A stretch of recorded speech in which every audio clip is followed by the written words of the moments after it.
থেকে প্রায় 4014 বছর আগে, সেই সময় ইরাকের বেবিলন অঞ্চলের মানুষগুলা তাওহীদপন্থী ছিল না।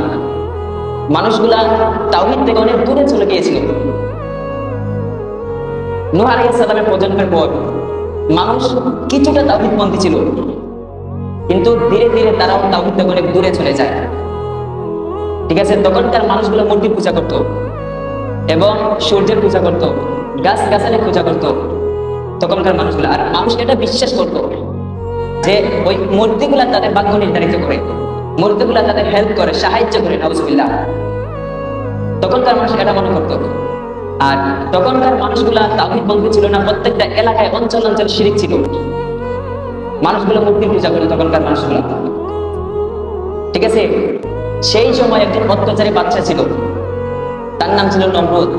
আর আমরা যে একটা বিষয় আমরা এখানে খেয়াল করি, যদি যেখানে নমরুদ সেখানে ইব্রাহিম আলাইহিস সালামের মতো মুমিনের জন্ম হয়েছে, নবীর জন্ম হয়েছে। যেখানে মুসা সেখানেই ফেরাউন, যেখানে আবু জাহেল যেখানে মুহাম্মদ সাল্লাল্লাহু আলাইহি সাল্লাম। সুবহানাল্লাহ, আল্লাহ তার কি সুন্দর করে সাজাইলেন। তখন একজন অত্যাচারী একজন বাদশা ছিল, তার নাম ছিল নমরুদ। সে এক রাতে স্বপ্নে দেখলো, কি দেখলো ভাই? স্বপ্নে দেখলো যে তার রাজত্ব, একজন ছেলের জন্মগ্রহণ করেছে এবং তার রাজত্বকে ধ্বংস করছে এবং তার মূর্তিগুলোকে চূর্ণ বিচূর্ণ করে ফেলছে, তার ক্ষমতা চূর্ণ বিচূর্ণ করিয়ে ফেলছে। সে এক রাতে স্বপ্নে দেখলো নমরুদ, অত্যাচারী বাদশা। সেও ওই মুসা আলাইহিস সালামের যুগে যে অত্যাচারী বাদশা ছিল, তার নাম ছিল ফেরাউন। ফেরাউন বলেছিল আনা রাব্বুকুমুল আলা, আমি তোমাদের সবচেয়ে বড় রব। নাউজুবিল্লাহ। নমরুদ যখন বেঁচে ছিল, তারপর সেও তাকে রব হিসাবে গ্রহণ করেছিল। সেও বলেছিল আনা রাব্বুকুমুল আলা, আমি ছাড়া তোমাদের আর কোনো রব আছে আমি তো জানি না। নাউজুবিল্লাহ। তখন ওই নমরুদ সে স্বপ্নে দেখলো যে এমন একদিন ছেলের জন্ম হয়েছে, তার রাজত্বকে ধ্বংস করছে। এইভাবে সে 3 রাত স্বপ্ন দেখেছে, 3 রাত। যদি এখন আমাদের বাদশা স্বপ্নে দেখে যে এমন একদিন ছেলে জন্মগ্রহণ করেছে যা আমার রাজত্বকে ধ্বংস করছে, আমার মূর্তিগুলাকে, আমার রবকে ভেঙে চূর্ণ বিচূর্ণ করে ফেলছে, তখন আপনার মনের ভিতর কিভাবে ব্যথাগুলা সৃষ্টি হবে? তেমন ভাবে নমরুদের অনেক ব্যথা লেগেছিল, মনের মধ্যে আঘাত করেছিল যে এমন একজন ছেলের জন্মগ্রহণ করবে যা আমার রাজত্বকে ধ্বংস করবে, আমার মূর্তিগুলাকে ভেঙে চূর্ণ বিচূর্ণ করে ফেলবে। সে অনেক চিন্তিত ছিল, বিচলিত ছিল। কে ভাই? নমরুদ।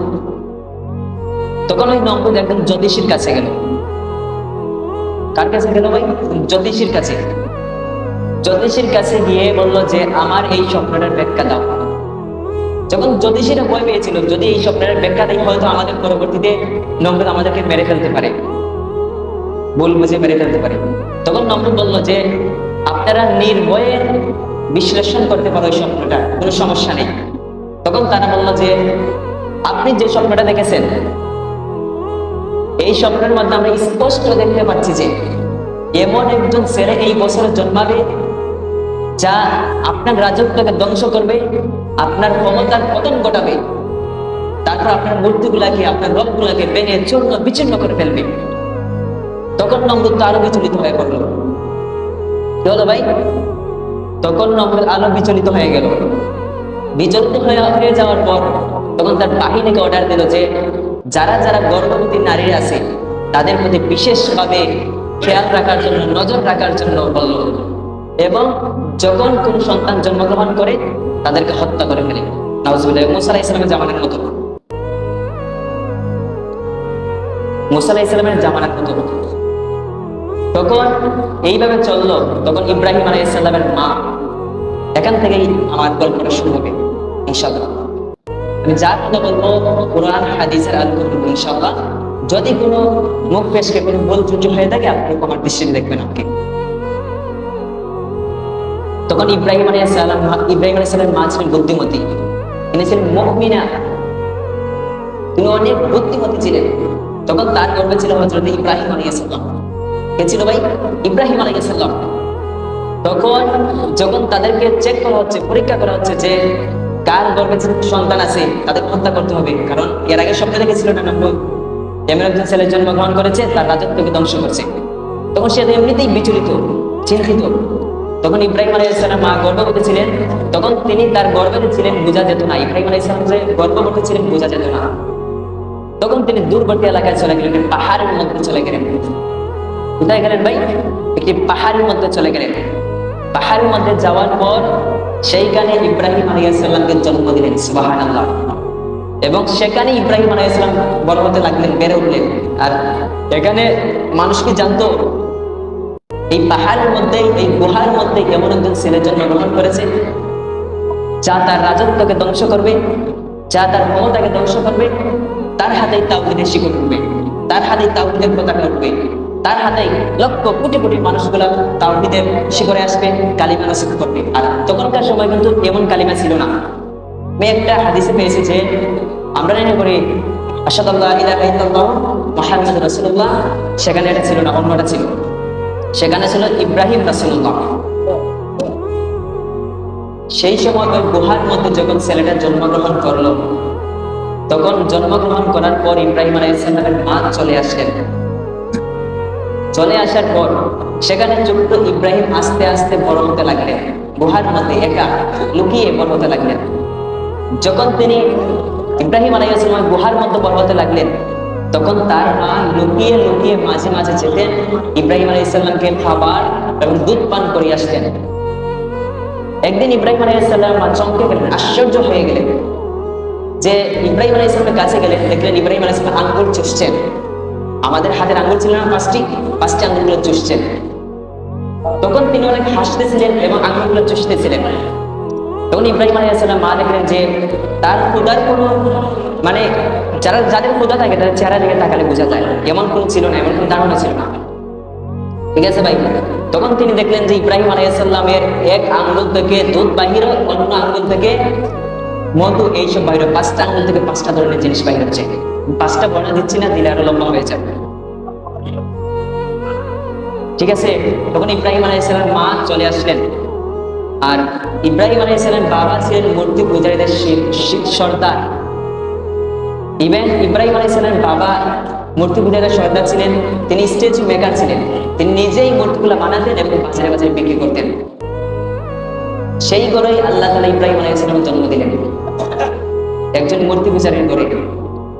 তখন ইব্রাহিম আলাইহিস সালামের মা ইব্রাহিম আলাইহিস সালামের বাবা আজরকে গিয়ে বললেন, আপনার ছেলের কাছে গিয়েছিলাম এবং আমি দেখলাম যে আপনার ছেলে আঙ্গুল চুষছে এবং আঙ্গুল থেকে দুধ, মধু, এইসব পানিগুলো বাহির হচ্ছে, এইসব খাবারগুলো বাহির হচ্ছে। তখন ইব্রাহিম আলাইহিস সালাম বাবা ছিলেন মূর্তি পূজারীদের সর্দার, তিনি আশ্চর্য হয়ে গেলেন,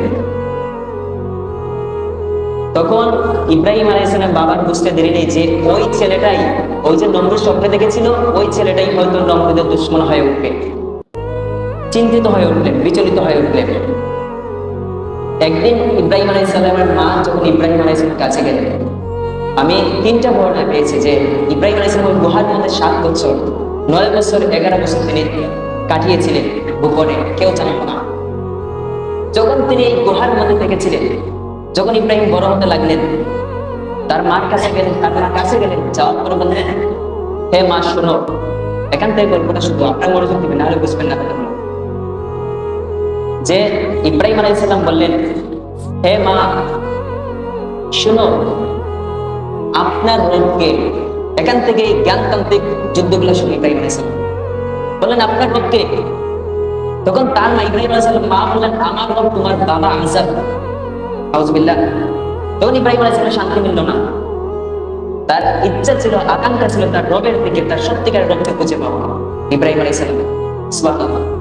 যখন এই কথা বললেন, তখন আমার প্রশ্ন করেন ইব্রাহিম আলাইহিস সালাম, বললেন, হে মা শুনো, তাহলে তোমার রব যদি আমার বাবা হয়, তাহলে আমার বাবার রবটা কে?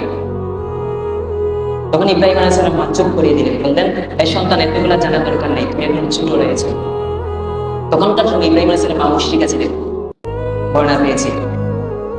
এইভাবে অন্যবারও ইব্রাহিম আলাইহিস সালাম জিজ্ঞাসা করেন, সেই উত্তর দিলেন, কোন উত্তর পান নাই।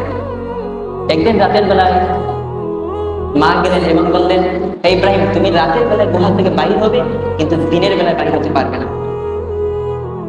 তখন ইব্রাহিম আলাইহিস সালাম রাতের বেলায় ঘর থেকে, তার গুহার থেকে বাইর হতেন। বাহির হওয়ার পর কত সুন্দর তারকাগুলা দেখতেন, পৃথিবীটা দেখতেন কত সুন্দর জলমল করে, চন্দ্রগুলাকে দেখতেন।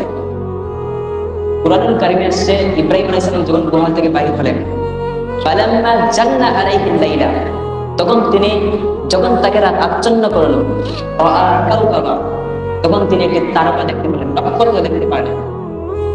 ক্বালা হাযা রাব্বি, ইব্রাহিম আলাইহিস সালাম তিনি বলেন হাযা রাব্বি, এটাই আমার রব। কিভাবে দেখেন ইব্রাহিম আলাইহিস সালাম তার রবকে খুঁজে পেয়েছেন। আর আমরা জন্মের পর কি কখনো ভেবেছি যে আমরা তো মুসলিম ধর্মে জন্মগ্রহণ করেছি, ঠিক আছে, কিন্তু আমার রবকে কার ইবাদত করতে হবে, এই পৃথিবীটা কে সৃষ্টি করেছে? কিন্তু আমাদের যে ইউনিক ছিলেন ইব্রাহিম আলাইহিস সালাম, তিনি এইসব খুঁজে পেয়েছেন। তখন তিনি বললেন, ওই যখন নক্ষত্রটাকে দেখলেন, ক্বালা হাযা রাব্বি, এটাই আমার রব। ফালাম্মা ফালা, যখন এটা অস্তমিত হয়ে গেল, কুরআনুল কারীমে আছে ফালাম্মা ফালা, যখন ওই নক্ষত্রটা অস্তমিত হয়ে গেল, এবার ইব্রাহিম আলাইহিস সালাম বলেন, ক্বালা লা উহিব্বুল আফিরিন, আমি অস্তমিত হয়ে যাও কিছুকে আমি পছন্দ করি না। এবার ইব্রাহিম আলাইহিস সালাম এখানে স্টপ করেন নাই, আবার তিনি ঘর থেকে বাইরে হলেন।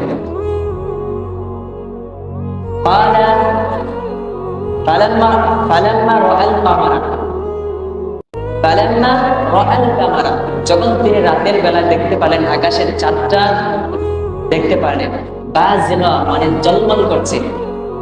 বাজিগা মানে কি ভাই? জলমল করছে। ক্বালা হাযা রাব্বি, এটাই আমার রব, নিশ্চয়ই এটাই আমার রব হবে। ইব্রাহিম আলাইহিস সালাম বললেন, ফালাম্মা ফারাত, যখন এটা অস্তমিত হয়ে গেল, ক্বালা লা ইল্লাম ইয়াহদিনি রাব্বি, যদি আমার রব আমাকে সঠিক পথ না দেখান, ক্বালা লা ইল্লাম ইয়াহদিনি রাব্বি, যদি আমার রব আমাকে সঠিক পথ না দেখান, লা আকুনান্না মিনাল কাওমিদ দাল্লিন, তাহলে আমি পথভ্রষ্টদের অন্তর্ভুক্ত হয়ে যাব। যখন তিনি নক্ষত্রকে দেখলেন, অস্তমিত হয়ে গেল, না এটা আমার রব হতে পারে না। এবার তিনি চাঁদটাকে দেখছেন, বাজিগা মানে জলমল করছে, এটা উদিত হলো এবং এটাও অস্তমিত হয়ে গেল। তখন তিনি বললেন, না, যদি আমার রব আমাকে সঠিক পথ না দেখান, তাহলে আমি কিন্তু পথভ্রষ্টদের অন্তর্ভুক্ত হয়ে যাব। ইব্রাহিম আলাইহিস সালাম বললেন, এখানেই শেষ নাই। এরপর তিনি বলেন, ফালাম্মা রাআ শামসা, শামস মানে সূর্য, ফালাম্মা রাআ শামসা, যখন তিনি দিনের বেলা সূর্যটাকে দেখছেন, বাজিগা মানে জলমল করছে, ক্বালা হাযা রাব্বি, ক্বালা তিনি বলেন হাযা রাব্বি, এটাই আমার রব, হাযা আকবার, এটা সবচেয়ে বড়। ইব্রাহিম আলাইহিস সালাম বলেন, কিভাবে তার রবকে খুঁজে পেয়েছেন? হাযা আকবার, এটা সবচেয়ে বড়। যখন ওই সূর্যটাও দিন শেষে অস্তমিত হয়ে গেল, এবার ইব্রাহিম আলাইহিস সালাম বলেন, ক্বালা ইয়া কওমি ইন্নী বারি, হে আমার সম্প্রদায়, হে আমার লোকগুলা শুনো, হে আমার জাতিগুলা শুনো, তোমরা যার ইবাদত করো আমি তার ইবাদত করি না, আমি সম্পূর্ণ নির্দোষ। মিম্মা তুশরিকুন, তোমরা তোমার রবের সাথে শিরক করো না। ইব্রাহিম আলাইহিস সালাম বললেন। এবার তিনি বলেন, ওই চাঁদটাকে, চন্দ্রটাকে, সূর্যটাকে যিনি কন্ট্রোল করেন তিনি আমার রব।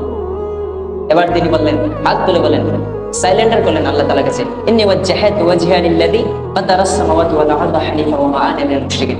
হে আমার জাতিরা শুনে রাখো, নিশ্চয়ই আমি আমার রবের দিকে মুখ ফিরিয়ে নিলাম, যিনি এই আসমানটাকে সৃষ্টি করলেন, যিনি এই জমিনটাকে সৃষ্টি করলেন, যিনি আমাকে সৃষ্টি করলেন, তার দিকে আমার মুখটা ফিরিয়ে নিলাম। সুবহানাল্লাহ। তখন ইব্রাহিম আলাইহিস সালাম বললেন যে, না, আমি তোমাদের মূর্তিগুলোকে উপাস্য হিসাবে গ্রহণ করি না। তখন ইব্রাহিম আলাইহিস সালাম চলে আসলেন, গুহা থেকে রাতের বেলায় চলে আসলেন বাবার কাছে। বাবার কাছে আসার পর দেখলেন যে তার বাবাগুলো মূর্তি বানাচ্ছেন। মূর্তি বানানোর পর তিনি এইগুলাকে সেজদা করছেন, একটি ঘরের মধ্যে প্রবেশ করলেন। তার বাবা আযার মূর্তি পূজারীদের সর্দার। ওই ঘরের মধ্যে যখন তিনি প্রবেশ করলেন, প্রবেশ করার পর ইব্রাহিম আলাইহিস সালাম তাকিয়ে দেখলেন যে তার বাবা মূর্তিগুলোকে সেজদা করছেন, ডাকছেন। যখন তিনি বাহির হয়ে আসলেন, বাহির হয়ে আসার পর তখন তার বাবাকে প্রশ্ন করলেন, হে আমার বাবা, শোনো, তুমি যে মূর্তিগুলোর ইবাদত করছো, ডাকছো, ওরা কি তোমার উপকারে আসে বা ওরা কি আপনার কোনো উপকারে আসে? তখন ওই ইব্রাহিম আলাইহিস সালাম বলেন, এই কথা বললেন। তখন তার বাবা আযার বলেন, হে ইব্রাহিম, শোনো, ওই মূর্তিগুলো আমাদের এত উপকার করে বলে শেষ করা যাবে না। কি বললেন? বলে শেষ করা যাবে না। আরো অনেক কিছু বললেন, শর্ট করতেছে, ঠিক আছে। এবার তিনি মূর্তিগুলা বানানোর পর তখন তিনি ইব্রাহিম আলাইহিস সালামকে একটি টুকরির মধ্যে দিয়ে বাজারে বিক্রি করার জন্য দিতেন। কি করতেন ভাই? বাজারে বিক্রি করার জন্য নিতেন মূর্তিগুলা। যখন তিনি বাজারে নিয়ে যেতেন, নিয়ে যাওয়ার পর বলতেন, এই মানুষেরা শোনো, ওই মূর্তিগুলো আমার কাছে তোমরা কিনে নাও, কিন্তু একটা কথা শুনে রাখো, স্পষ্ট ঘোষণা একটা কথা শুনে রাখো, তোমরা ওই মূর্তিগুলো ইবাদত করতে পারবে না, ওই মূর্তিগুলো কোনো উপকার করতে পারবে না। তখন ওই মানুষগুলো যেখানে তারা মূর্তি পূজা করতো, মানুষগুলো রেগে গেল, ইব্রাহিম আলাইহিস সালামের কাছে বললো যে আপনার ছেলেটা তো এইরকম কথা বলছে, যে আমাদের মূর্তিগুলোর বিরুদ্ধে কথা বলছে। এর আমরা কুরআনুল কারীম থেকে দেখি, আল্লাহ তাআলা কুরআনুল কারীমে বলেন, সূরা মারিয়ামে বলেন, ওয়াযকুর ফি কিতাবি ইব্রাহিম, আল্লাহ তাআলা বলেন, হে নবী, এই কিতাবে ইব্রাহিম আলাইহিস সালামের কথা বর্ণনা করুন।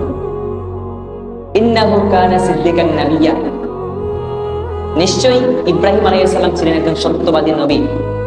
তার বাবার সাথে তর্ক হচ্ছে, সূরা মারিয়ামে আল্লাহ তাআলা বলেছেন, ঠিক আছে, তার বাবার সাথে, তার বাবার মূর্তি পূজার সর্দার, আর তিনি কিন্তু ওই জাহেলিয়াতের সাথে কিন্তু গা বাসান নাই।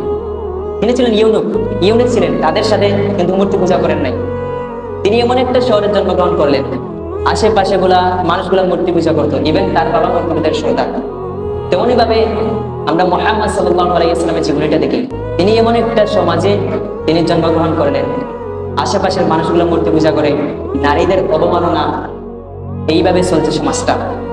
মানে মিল রয়েছে, আর তাদের একটা কিন্তু জিনিসের সাথে মিল রয়েছে, সাদৃশ্য রয়েছে একটা জিনিসের সাথে।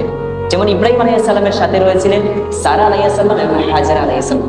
আর আমাদের নবী বিশ্বনবী মুহাম্মদ রাসূলুল্লাহ সাল্লাল্লাহু আলাইহি ওয়াসাল্লামের সাথে ছিলেন খাদিজা রাদিয়াল্লাহু তাআলা আনহা। তাদের কিন্তু স্ত্রীদের একটা মিল রয়েছে দুইজনের মধ্যে।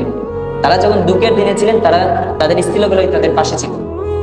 এবার কোরআন কারিমে আল্লাহ তাআলা বলেন, ইয ক্বালা লি আবি, যখন তার বাবাকে বলেন ইব্রাহিম আলাইহিস সালাম, এখানে ইম্পর্টেন্ট কথাগুলো, ইয ক্বালা লি আবি, যখন ইব্রাহিম আলাইহিস সালাম তার বাবাকে বলেন, ইয়া আবাতি, হে আমার বাবা, ইয়া আবাতি, হে আমার বাবা, লিমা তা'বুদু, আপনি কেন এমন সত্তার ইবাদত করেন? লিমা তা'বুদু, ছোট্ট ইব্রাহিম, 15 থেকে 20 বছর হবে, লিমা তা'বুদু, আপনি কেন এমন সত্তার ইবাদত করেন? মা লা ইয়াসমাউ, যা শুনতে পায় না, ওয়ালা ইউবসিরু, এবং দেখতে পায় না, ওয়ালা ইয়াগনি আনকা শাইআ, এবং আপনার কোনো উপকার করতে পারে না, আপনার কোনো কাজও আসে না, ক্ষতিও করতে পারে না। চোখে আঙ্গুল দিয়ে অসরটা থেকে দিচ্ছেন বাবাকে। এমন মূর্তির কেন তুমি উপাস্য হিসেবে গ্রহণ করছো, যা তোমার ক্ষতি করতে পারে না, উপকার করতে পারে না? কেন গ্রহণ করছেন এসব? আমাদের দৃষ্টি থেকে যদি আমরা দেখি, আসলেই কি মূর্তিগুলো আমাদের ক্ষতি করতে পারে, উপকার করতে পারে? না। এইসব আপনাদের এলাকায় মনে হয় হিন্দু ভাই নাই, তাহলে এইসব আমি সুন্দর করে বলতে আমি জেনেছি আগে।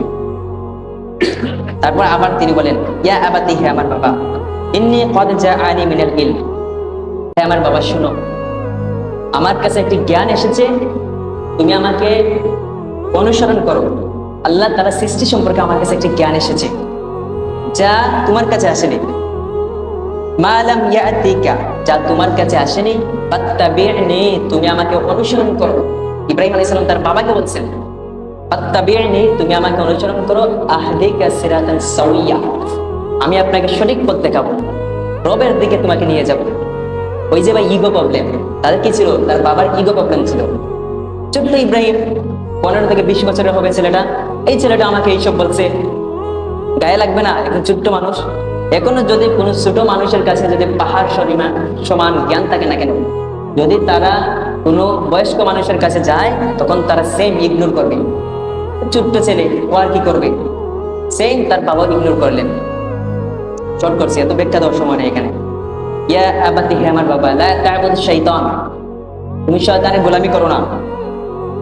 ইন্না শাইতানা কানা লির-রহমানি আসিয়া, শয়তান হলো আল্লাহ তাআলার নাফরমান, আল্লাহ তাআলার দুশমন। এখানে ব্যাখ্যা আছে, প্রত্যেকটা আয়াতে আল্লাহ তাআলা ব্যাখ্যা দিয়েছেন। আমার 3টা টপিক নিয়ে কথা বলতে হবে, আগে বলেছি।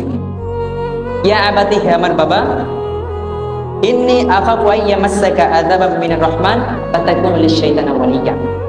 তখন তিনি বলেন, হে আমার বাবা, তোমাকে নিয়ে আমার ভয় হচ্ছে, তোমাকে নিয়ে আমার চিন্তা হচ্ছে, যে কখন জানি আপনি শয়তানের ওলি হয়ে যান। ওলি মানে কি? ওলি মানে বন্ধু, সাথী। আপনি না শয়তানের ওলি হয়ে যান, না বন্ধু হয়ে যান। ইব্রাহিম আলাইহিস সালাম বলেন, এখানে শর্ট করে দিই আমি। তখন তার বাবা বলেন, ক্বারা আরাগিবু আনতা আলিহাতা ইয়া ইব্রাহিম, এই ইব্রাহিম, তুমি কি আমাদের মূর্তিগুলা থেকে মুখ ফিরিয়ে নিচ্ছ? তার বাবা বলছেন, তুমি কি আমাদের মূর্তিগুলা থেকে মুখ ফিরিয়ে নিচ্ছ? যদি তাই হয়, লা ইল্লাম ইয়ানতাহি লা আরজুমান্নাকা, তখন তিনি বলেন, যদি আমাদের মূর্তি থেকে তুমি মুখটা ফিরিয়ে নাও, লা আরজুমান্নাকা, তোমাকে রজম করে দিব। কি করব? ওয়াহজুরনি মালিয়া, হে হতভাগা, হে দুশমন, এখান থেকে দূর হয়ে যা, বাহির হয়ে যা। ইব্রাহিম আলাইহিস সালামকে তার বাবা বলছেন, ছোট্ট ইব্রাহিম। তখন তিনি তার বাবার সাথে কোনো কথা বললেন সালামুন আলাইহি। এখন যদি আমরা দিন প্রচার করতে চাই, প্রথম স্টেপটা তার ফ্যামিলি থেকে আসতে পারে, বাধাটা তার ফ্যামিলি থেকে আসতে পারে। ঠিক আছে, যেমন ইব্রাহিম আলাইহিস সালাম এসেছিলেন, তখন যদি কোনো ঝামেলা করেন, সালামুন আলাইক, বাবা আপনার উপরে শান্তি বসিত হোক, সালামুন আলাইক, আপনার উপরে শান্তি বসিত হোক, এই কথা বলে চলে যাবেন। তখন ইব্রাহিম আলাইহিস সালাম আরো কথা বলেছিলেন, সাআস্তাগফিরু লাকা রাব্বি, আমি আমার রবের কাছে আপনার জন্য দোয়া করব, মাগফিরাত কামনা করব। তখন আরো বলেন, ইন্নাহু কানা বিহাফিয়া, আমার রব আমার প্রতি খুবই মার্সিফুল, দয়ালু, আপনাকে দয়া করে দিবেন, আপনাকে আমার রব দয়া করে দিবেন, ক্ষমা করে দিবেন। এখানে ইব্রাহিম আলাইহিস সালাম বললেন। ইব্রাহিম আলাইহিস সালাম কিন্তু এখান থেকে বাইর হয়ে এই সমাজেই তিনি বড় হতে লাগলেন, এখান থেকে চলে যান নাই, সমাজেই তিনি বড় হতে লাগলেন। শর্ট করে বলছি, এই সমাজের মধ্যে তিনি থেকেছেন, থাকার পর তিনি মানুষকে দিনের পথে আনার চেষ্টা করছেন। কি করছেন ভাই? চেষ্টা করছেন। এইভাবে যখন মানুষগুলো আসছে না, একদিন ইব্রাহিম আলাইহিস সালাম ছিলেন এই সমাজের মধ্যে, মানুষগুলো বললো, হে ইব্রাহিম, চলো ওই নমরুদের দরবারে অনুষ্ঠান হবে, চলো আমরা অনুষ্ঠানে যাব। তিনি একজন নবী, সরাসরি শিরক থেকে সহ্য করতে পারেন না। ঠিক আছে, আর তিনি কিন্তু আগে কিন্তু ফার্স্টেই কিন্তু তিনি মূর্তির গায়ে হাত দেন নাই। যদি আমরা মুহাম্মদ সাল্লাল্লাহু আলাইহি সাল্লামের সাথে সাদৃশ্য করে এখানে মিলাই, তাহলে আমরা দেখি যে মুহাম্মদ সাল্লাল্লাহু আলাইহি সাল্লাম কিন্তু ফার্স্টেই কিন্তু তিনি মূর্তিগুলোর উপরে হাত দেন নাই। তিনি যখন দেখলেন যে পুরা এলাকা নাই তার দখলে, তখন তিনি মূর্তিগুলোকে ভাঙলেন। কাবা ঘরে যতগুলো মূর্তি ছিল সব মূর্তিগুলোকে ভেঙে চূর্ণ বিচূর্ণ করলেন মুহাম্মদ সাল্লাল্লাহু আলাইহি সাল্লাম।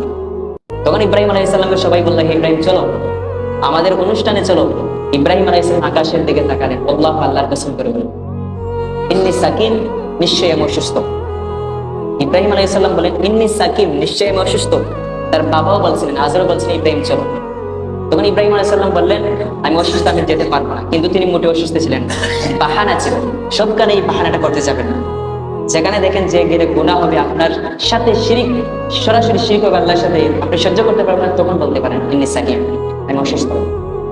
ওই ইব্রাহিম আলাইহিস সালাম গেলেন না, তারা বলল, ইব্রাহিম, তাহলে তুমি এখানে তুমি থেকে যাও এবং আমাদের মূর্তিগুলোকে পাহারা দাও। ঠিক আছে, তখন ইব্রাহিম আলাইহিস সালাম এখানে থাকলেন এবং যখন সবাই চলে গেল, চলে যাওয়ার পর ওই মূর্তিগুলো ঢুকলেন। ঠিক আছে, আর ইব্রাহিম আলাইহিস সালাম ছোট থেকেই ছিলেন বুদ্ধিমতী, ছিলেন অনেক বুদ্ধিমতী, ছিলেন চিন্তাশীল, ছিলেন কিভাবে তার রবকে খুঁজে পেয়েছিলেন। ইব্রাহিম আলাইহিস সালাম মূর্তি করে ঢুকলেন, ঢোকার পরে তাদেরকে বললেন কথা বলার জন্য, তারা কথা বললো না। ইব্রাহিম আলাইহিস সালাম বললেন, তোমাদের তো কোনো দোষ নেই, ওই হতভাগা মানুষগুলা, ওই জাতিগুলা কেন বুঝতে চায় না? এরা কোনো উপকার করতে পারে না, এরা কোনো ক্ষতি করতে পারে না। ইব্রাহিম আলাইহিস সালাম বললেন, কোনো উপকার করতে পারে না, ক্ষতিও করতে পারে না, ওরা আপনার কি উপকার করবেন? তখন ইব্রাহিম আলাইহিস সালাম একটা লাঠি নিলেন, কুরআন নিলেন, কুরআনের ভাষায় এসেছে কুরআন নিলেন, কুরআন নিয়ে সবটাকে চূর্ণ বিচূর্ণ করে ফেললেন, ভেঙে কান করে ফেললেন। একটাকে রাখলেন, সব বড়টাকে রাখলেন, রাখার পরে ওই বড়টার উপরে কুরআনটা ঝুলিয়ে রাখলেন। আল্লাহর নবী বিশ্বনবী হযরত মুহাম্মদ রাসূলুল্লাহ সাল্লাল্লাহু আলাইহি ওয়াসাল্লাম বলেন, হে আমার উম্মতেরা শুনো, আমি তোমাদের সামনে ভয়ঙ্কর একটি ফিতনা রেখে যাচ্ছি। সব নবীরাও ফিতনা সম্পর্কে জানতেন, সব নবীরাও তার উম্মতকে সতর্ক করেছেন এই ফিতনা সম্পর্কে। আমিও তোমাদেরকে সতর্ক করছি, তাই এমন ভয়ঙ্কর ফিতনা হবে যা পৃথিবীতে এর আগে কোনো এর থেকে বড় কোনো ফিতনা আসে নাই, আসবেও না। এটাই হবে সবচেয়ে বড় ফিতনা। সব নবীরা তার উম্মতকে এটা সম্পর্কে সতর্ক করে গিয়েছিলেন। আমাদের নবী বলেছিলেন, আমার উম্মতের মধ্যে আসবে, সেটা হলো দাজ্জালের ফিতনা। কি ভাই?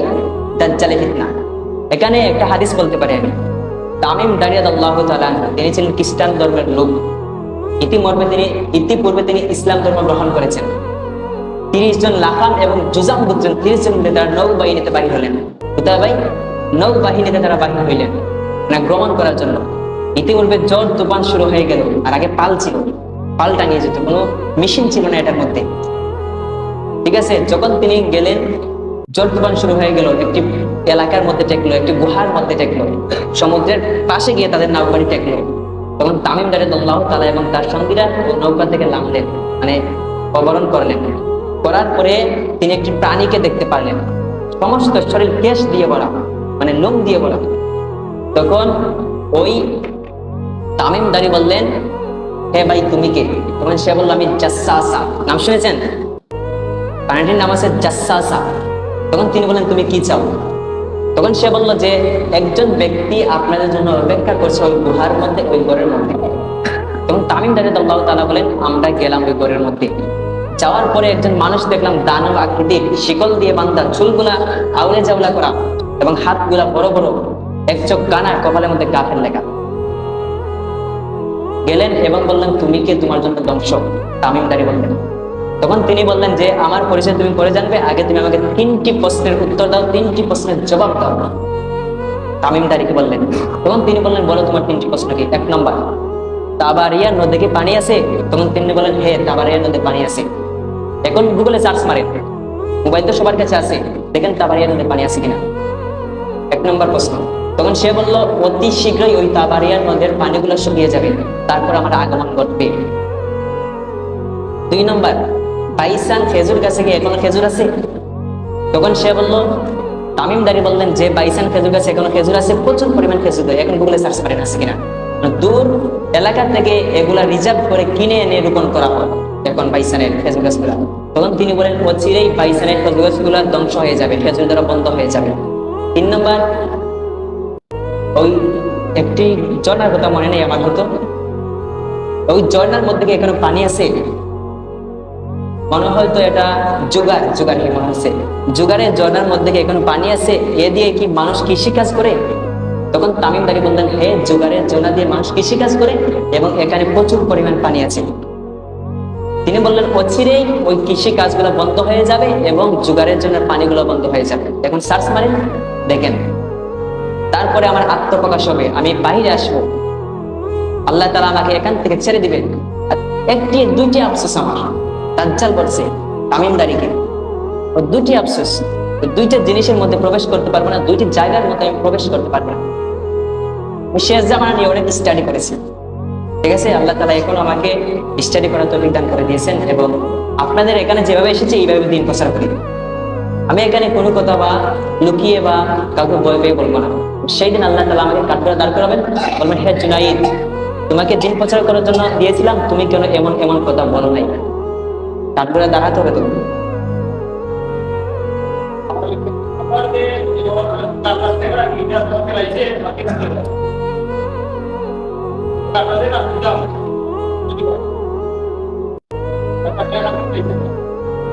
এই টাইমটা শর্ট, আমি শর্ট করে বলি, আরেকটা রয়েছে স্টপ কিন্তু আমাকে। তারপর এখান থেকে আল্লাহর নবী বললেন যে মক্কা করে সে প্রবেশ করতে পারবে না, আল্লাহ তাআলা ফেরেশতা তাকে দাওয়া করবে, মদিনায় প্রবেশ করতে পারবে না। আল্লাহর নবী বলেছেন, হাদা মদিনা বা হাদা তাইয়িব, আমার মদিনা শহর পবিত্র, এখানে যেন কোনো কাফের ঢুকতে পারবে না। তো যাবে, যারা পেয়ে যাওয়ার পর তখন রাস্তা দিয়ে হেঁটে যাবে, এক ব্যক্তিকে পাবে, আমি বলছি ভাই, এক ব্যক্তিকে পাবে, পাওয়ার পরে বলবে যে তুমি কি আমাকে রব হিসেবে গ্রহণ করো? তুমি কি আমাকে আল্লাহ হিসেবে গ্রহণ করো? সে বলবে, না, আমি তোমাকে রব হিসেবে গ্রহণ করি না, তুমি দাজ্জালের। স্পষ্ট আল্লাহ নবী বলেছেন। তখন তাকে ছিঁড়ে ফেলে দিবে, 2 সাইডে 2টা টুকরা করে ফেলে দিবে। তখন তাকে আবার জীবিত করবে। সে এক হাতে জান্নাত, এক হাতে জাহান্নাম নিয়ে ঘুরবে। সত্যিকারের জান্নাত, সত্যিকারের জাহান্নাম নিয়ে ঘোরা সম্ভব নয়। আল্লাহর নবী বলেছেন, তার জাহান্নামে যে লাভ দিবে সেই আল্লাহর জান্নাতে চলে যাবে, যে জান্নাতে লাভ দিবে সেই জাহান্নামে চলে যাবে। আল্লাহর নবী বলেছেন, তখন ওই ব্যক্তি হবে সর্বোচ্চের শহীদ। এই পৃথিবীতে যারা শহীদ হচ্ছে লোক দেখানোর জন্য, আল্লাহ তাআলা সেই দিন হাসরের ময়দানে একটি শহীদকে দাঁড় করাবেন। এই হাদিসটা আমি যতবার পড়েছি আমার চোখ দিয়ে জোর জোর করে পানি ঝরছে। বলেছেন যে শহীদকে একজন দাঁড় করাবেন, বলবেন, তুমি জাহান্নামে যাও, go to the hell fire, আমার কিছু যাওয়ার নাই, জাহান্নামে যাও তুমি। তখন ওই লোকটি আশ্চর্য হয়ে যাবে, বলবে, আল্লাহ, আমি তো তোমার জন্য শহীদ হয়েছি, তোমার রাস্তায় দিন প্রচার করার জন্য শহীদ হয়েছি, আমার দিনটাকে শেষ করে দিয়েছি, আমার জীবনটাকে শেষ করে দিয়েছি, আমি কেন জাহান্নামে যাব? আল্লাহ তাআলা বলবেন, না না না, নো, তুমি দিন প্রচার শহীদ হয়েছো, যাদের লোক দেখানোর জন্য মানুষ তোমাকে শহীদ বলে। একজন দানবীরকে আল্লাহ তাআলা জাহান্নামে প্রবেশ করাবেন, বলবেন, তুমি জাহান্নামে যাও, আমার কাছে কিছু যাওয়ার নাই, go to the hell fire, জাহান্নামে যাও। তখন আল্লাহ তাআলা এই কথা বলে দেওয়ার পর বলবে, আল্লাহ আমি তো মসজিদ নির্মাণ করেছি, এইসব নির্মাণ করেছি, আমি কেন জাহান্নামে যাবো? আটটা টপিক রয়ে গেছে ভাই আমার। তারপর আল্লাহ তাআলা একজন আলিমকে পাঠাবেন জাহান্নামে, বলেন জাহান্নামে যাও। তখন সেও বলবে, আল্লাহ আমি দিন প্রচার করেছি, আমার মতো নগণ্য হয়তো আমাকে আল্লাহ তাআলা পাঠাতে পারেন। আল্লাহ তাআলা বলেন তুমি জাহান্নামে যাও, আমার কাছে কিছু যাওয়ার নাই তোমার, go to the hell fire, জাহান্নামে যাও। তখন সে কান্না করে বলবে, আল্লাহ আমি তো দিন প্রচার করেছি, আমি কেন জাহান্নামে যাব? আলিম হওয়া এত সহজ না ভাই, ঠিক আছে? যারা যা কিছু জানে তা অনুযায়ী আমল করতে হবে, ঠিক আছে? আমি লাস্ট টপিক নিয়ে কথা বলি, আমাদের নারীদেরকে নিয়ে কিছু কথা বলি, নসিহত করি, পর্দার বোনেদেরকে নিয়ে কিছু নসিহত করি। আল্লাহর নবী বিশ্বনবী হযরত মুহাম্মদ রাসূলুল্লাহ সাল্লাল্লাহু আলাইহি ওয়াসাল্লাম যখন মেরাজে গেলেন, নারীদেরকে বলি মনোযোগ সহকারে শুনেন, হে বোন আমার মনোযোগ সহকারে শুনেন, কাজে আসবে বয়ানগুলা। আল্লাহর নবী যখন মেরাজে গেলেন, মেরাজে যাওয়ার পর দেখতে পেলেন একজন নারীকে লোকটি এভাবে ঝুলিয়ে বাঁধা রাখা হয়েছে। আল্লাহর নবী জিব্রাইলকে জিজ্ঞাসা করলেন, ইয়া জিব্রাইল ওই নারীটার অবস্থা কেন? তখন সে বলল, বেগানা পুরুষের সামনে চুল ছেড়ে চলে যেত। হে নারী, হে বোন আমার শুনো, যদি বেগানা পুরুষের সামনে চুল ছাড়াতে আপনার এত বড় শাস্তি হয়, তাহলে তুমি যে বেপরদায় চলো তোমার কি শাস্তি হবে? তুমি ভেবে দেখেছো একবার কি কল্পনা করেছো তোমার কি শাস্তি হতে পারে? যদি পর্দা করতে হয় তুমি ফাতেমা রাদিয়াল্লাহু তাআলার মতো করো, আয়েশা রাদিয়াল্লাহু তাআলার মতো করো, খাদিজা রাদিয়াল্লাহু তাআলা আনহার মতো করো। তুমি তো একজন নারী, তারাও তো একজন নারী, তোমার আর তাদের মধ্যে কি পার্থক্য? পার্থক্যটা কোথায়? তাদেরকে তো আল্লাহ তাআলা সৃষ্টি করেছেন, তাহলে তুমি কেন পারবে না পর্দা করতে? আমাদের নারীরা এখন ফেসবুক ইউটিউব নিয়ে ব্যস্ত, বিজি হয়েছে, যে মিডিয়ার মধ্যে তারা উলঙ্গ হয়ে নগ্ন হয়ে ভাইরাল হতে চায়, এইসব তাদের ধারণাগুলা, ঠিক আছে? তারা ফাতেমা রাদিয়াল্লাহু তাআলা আনহাকে অনুসরণ করতে পারে না। ফাতেমা রাদিয়াল্লাহু তাআলা এমন ভাবে তিনি পর্দা করেছিলেন, তিনি মৃত্যুর পরেও পর্দা নিয়ে চিন্তিত ছিলেন, ভয়ে ছিলেন। ফাতেমা রাদিয়াল্লাহু তাআলা আনহা বিশ্বনবীর মেয়ে, কলিজার টুকরা মেয়ে, তারা পর্দা নিয়ে কি চিন্তিত ছিলেন।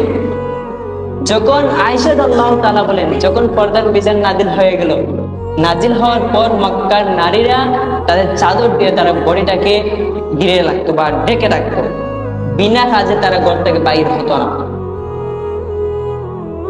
ঠিক আছে? বিনা কাজে তারা ঘর থেকে বাইর হইতো না, তারা ঘরের মধ্যে প্রবেশ করতো। ফাতেমা রাদিয়াল্লাহু তাআলার মধ্যে পর্দাশীল হতে হবে।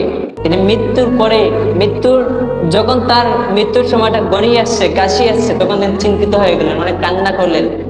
সালমা রাদিয়াল্লাহু তাআলা আনহাকে বলেন, হে সালামা শোনো, আমি যখন ইন্তেকাল করব, আমি চাই না আমার বডিটাকে কোন ছেলে দেখবে বা কোনো মানুষ আমার আটামোটা দেখবে।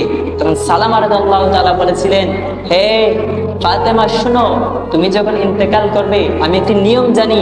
আবিসিনে মানুষগুলা দেখতাম, যখন মানুষগুলা নারীগুলা ইন্তেকাল করতো, তাদের খেজুর পাতা দিয়ে উপরের দিকে ডেকে রাখতো, যাতে তার বডিগুলা দেখা যায় না, অঙ্গ প্রত্যঙ্গ দেখা যায় না। আর তুমি কি করছো?